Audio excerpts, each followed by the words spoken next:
అమరావతి రైతులకి శుభవార్త. ఇటీవల హైదరాబాద్ నుంచి ఇతర రాష్ట్రాల నుంచి వచ్చిన ఐఐటి నిపుణుల బృందం రాజధాని బిల్డింగులు పునాదులు పరిశీలన చేసి ఇక్కడ కట్టవచ్చా కట్టకూడదని ఒక రిపోర్టు సేకరించి పరిశీలన జరిపి అమరావతిలో బిల్డింగులు కట్టుకోవచ్చు అని రిపోర్టు తేల్చి చెప్పారు ఐఐటి నిపుణుల బృందం. ఈ విషయాన్ని రాష్ట్ర మంత్రి నారాయణ తెలుపుతున్నారు. బిల్డింగులు కట్టుకోవడానికి ఎలాంటి ఇబ్బంది లేదని చెప్తున్నారు. మనం చూస్తున్నది రాజధానిలోని కొరగల్లు గ్రామం. ఇది ఇక్కడ ప్రజల ప్రధాన వృత్తి వ్యవసాయం. చిన్న పల్లెటూరు అయినప్పటికీ ప్రస్తుతం అమరావతి రాజధానిలో ఉంది కాబట్టి క్రమంగా అభివృద్ధి దిశగా పయనం సాగిస్తుంది కొరగల్లు. ఒకప్పుడు పంచాయతీగా ఉండేది, ప్రస్తుతం సిఆర్డిఏ పరిధిలో ఉంది కాబట్టి అభివృద్ధి చెందుతుంది. 2013లో పంచాయతీ ఎన్నికల్లో పల్లపోతు వెంకట శివరావు కొరగల్లు గ్రామ సర్పంచ్గా చివరిసారిగా గెలిచారు.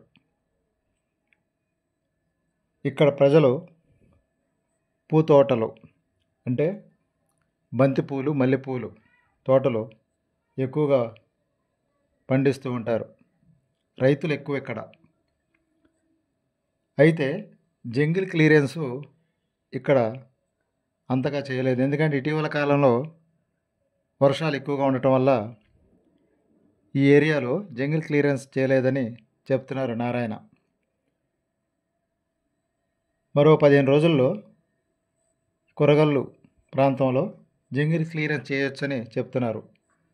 ఇది అమృత యూనివర్సిటీకి వెళ్ళే దారి అన్నమాట. ఇటీవల కురిసిన భారీ వర్షాల వల్ల, వరదల వల్ల ఇక్కడ వాటరు నిలవందు చూడండి, దూరంగా కనిపిస్తుంది అమృత యూనివర్సిటీ. అమృత విశ్వవిద్యాపీఠం ఎన్నో రికార్డులు సాధిస్తుంది. బీటెక్, పిహెచ్డి ఫ్యాకల్టీసు ఏదైనా సరే గ్రాడ్యుయేషన్, పోస్ట్ గ్రాడ్యుయేషన్ ఎక్కువగా చదువుతున్నారు. దేశవ్యాప్తంగా ఎన్నో గుర్తింపు పొందిన యూనివర్సిటీల్లో అమృత యూనివర్సిటీ ఒకటి. వరల్డ్ యూనివర్సిటీలో ర్యాంకింగ్ సంపాదించింది అమృత యూనివర్సిటీ. ఈ రోడ్నే వెళ్తే అమృత యూనివర్సిటీ వస్తుంది. కొరగల్లు గ్రామం ఇది.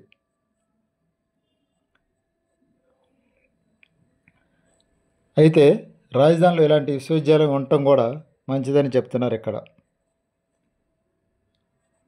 దూరంగా కనిపిస్తుంది చూడండి, కింద వర్షం నీరు వల్ల దగ్గర దాకా వెళ్ళలేదు. 2 అడుగులు వర్షం నీరు ఉంది కాబట్టి దూరంగానే షూట్ చేశాం. NAAC A++ అక్రిడిటెడ్ పొందింది అమృత విశ్వవిద్యాలయం. ఈ విధంగా దేశవ్యాప్తంగా కాకుండా ప్రపంచ స్థాయి యూనివర్సిటీలో ఒకటిగా అమృత యూనివర్సిటీ గుర్తింపు పొందింది. ఈ అమృత యూనివర్సిటీ ఉండటం కొరగాలకు కానీ అమరావతి కానీ ప్రత్యేకంగా చెప్పుకుంటారు. ఇంజనీరింగ్, బిజినెస్ మేనేజ్మెంట్లో అత్యుత్తమ ఫలితాలు సాధిస్తుంది అమృత యూనివర్సిటీ. అది రాజధానికి తలమానికంగా ఉంటుంది. అమృత యూనివర్సిటీ బెంగళూరు, చెన్నై, కోయంబత్తూర్, మైసూర్, కోచి, ఫరీదాబాద్ ఇలా అన్ని చోట్ల ఫ్యాకల్టీసు సెంటర్లు ఉన్నాయి, క్యాంపస్లు ఉన్నాయి. ఆ విధంగా మంచి మేధావులను తయారు చేసే విశ్వవిద్యాలయం అమృత యూనివర్సిటీ కొరగల్లు గ్రామంలో ఉండటం, రాజధానిలో ఉండటం వల్ల ఇక్కడ ప్రజలు సంతోషం వ్యక్తం చేస్తున్నారు. ఈ కనిపించే చివర ఉన్నదే అమృత యూనివర్సిటీ. మొత్తం 2 అడుగులు నీరు నిల్చుంది. జంగిల్ క్లియరెన్స్ ఈ ఏరియాలో చేయలేదు. ఒక 15 రోజుల్లో ఈ ఏరియాలో జంగిల్ క్లియరెన్స్ చేస్తారని పురపాలక శాఖ మంత్రి నారాయణ చెప్తున్నారు. వర్షం కారణంగా ఈ ఏరియాలో ఆపేసామని చెప్తున్నారు.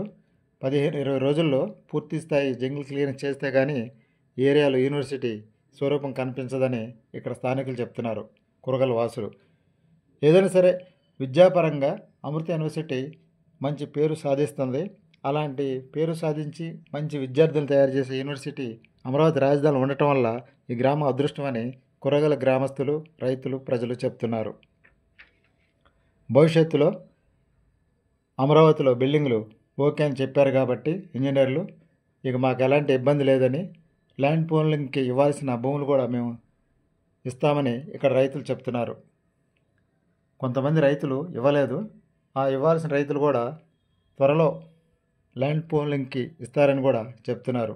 ఏదైనా సరే త్వరగా ఒక 5 సంవత్సరాల్లో రాజధాని ఒక కొలిక్కి వస్తుందని ఇక్కడ ప్రజలు కూడా చెప్తున్నారు. ఎలాంటి ఇబ్బంది లేదని అని కూడా చెప్తున్నారు. ఇటు నుంచి అటు వెళ్ళిపోతే కురగల గ్రామానికి వెళ్ళిపోతాం. ఇందాక మనం కురగల గ్రామం నుంచే అమృత యూనివర్సిటీకి వచ్చాం. డైరెక్ట్గా మళ్ళీ తిరిగి వెళ్ళిపోవచ్చు. ఇక్కడ వాతావరణం వర్షాల కారణంగా ఈ ఏరియాలో ఇట్లా నీళ్లు నిలిచి ఉన్నాయి. త్వరలో తొలగిస్తారని చెప్తున్నారు. 1-2 రోజుల్లో నీళ్ళని వెళ్ళిపోతాయని చెప్తున్నారు. అమృత యూనివర్సిటీ ప్రధాన ద్వారం ముందు ఉన్న వాటర్ ఇది. జంగిల్ క్లియరెన్స్ కూడా వెంటనే చేసేస్తారని మంత్రి నారాయణ చెప్తున్నారు. ఈ నెలాఖరికల్లా క్లియరెన్స్ వస్తుందని, ఈ దిశగా అమరావతిని మరింత అభివృద్ధి పదంగా ముందుకు తీసుకెళ్తామని కూడా చెప్తున్నారు. కూరగాయల రైతులు ఇందుకు ముందుకు వెళ్తున్నారు.